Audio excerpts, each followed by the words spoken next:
नमस्कार दोस्तों, प्रभासाक्षी पॉडकास्ट में आपका स्वागत है। आज हम बात करेंगे एक ऐसे नेता की, जिनका सफर एक छोटे से शहर से शुरू होकर भारत के सबसे बड़े पद तक पहुंचा।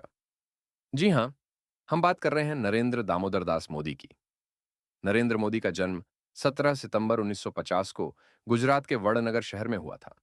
उनका परिवार आर्थिक रूप से बहुत सामान्य था। उनके पिता रेलवे स्टेशन पर चाय बेचते थे और नरेंद्र मोदी भी बचपन में उनके साथ चाय बेचा करते थे। लेकिन इस साधारण शुरुआत ने उन्हें कभी नहीं रोका। बचपन से ही उनमें नेतृत्व की झलक थी, कुछ अलग करने का जुनून, कुछ बड़ा सोचने की आदत। कैरियर की शुरुआत। मोदी जी का सामाजिक जीवन की ओर झुकाव बहुत जल्दी शुरू हुआ।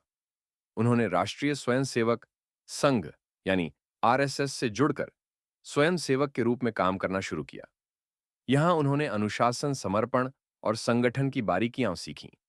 1980 के दशक में वे भारतीय जनता पार्टी से जुड़े। धीरे धीरे उन्होंने पार्टी के भीतर अपनी मेहनत, रणनीति और संगठन कौशल से पहचान बनाई। 2001 में गुजरात के मुख्यमंत्री के रूप में उनकी नियुक्ति हुई और यहीं से शुरू होता है उनकी राजनीतिक यात्रा का बड़ा अध्याय। मुख्यमंत्री से प्रधानमंत्री तक गुजरात के मुख्यमंत्री के रूप में नरेंद्र मोदी ने विकास को केंद्र में रखकर काम किया। उन्होंने वाइब्रेंट गुजरात जैसे आयोजन किए, निवेशकों को आकर्षित किया और राज्य की छवि को एक बिजनेस फ्रेंडली राज्य के रूप में प्रस्तुत किया। उनकी नीतियां और तेज निर्णय लेने की शैली ने उन्हें राष्ट्रीय मंच पर एक मजबूत नेता के रूप में उभारा। 2014 में भारतीय जनता पार्टी ने उन्हें प्रधानमंत्री पद का उम्मीदवार घोषित किया और देश में अब की बार मोदी सरकार का नारा गूंजा। उस चुनाव में बीजेपी को ऐतिहासिक जीत मिली और नरेंद्र मोदी देश के 15वें प्रधानमंत्री बने। नेतृत्व की शैली और उपलब्धियां।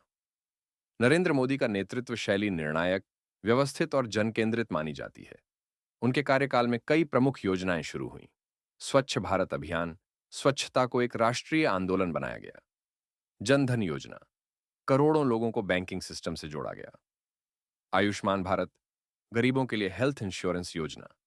Make in India, startup India, digital India, आर्थिक और तकनीकी विकास को बढ़ावा देने के लिए।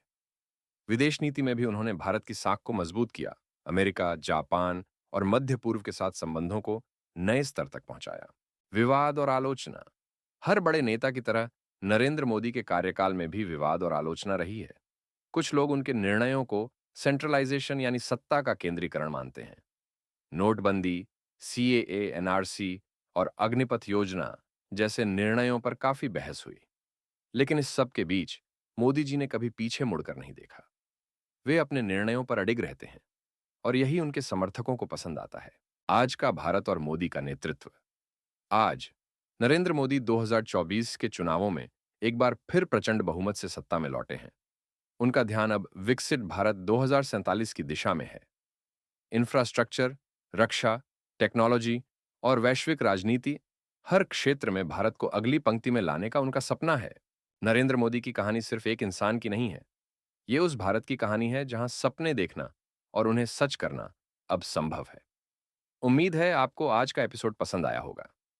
अगर आप चाहते हैं कि हम किसी और नेता या शख्सियत की कहानी लेकर आएं, तो हमें जरूर बताएं। ऐसे ही और महत्वपूर्ण विषयों पर पॉडकास्ट सुनते रहने के लिए प्रभासाक्षी को फॉलो करें। मिलते हैं अगले एपिसोड में। धन्यवाद।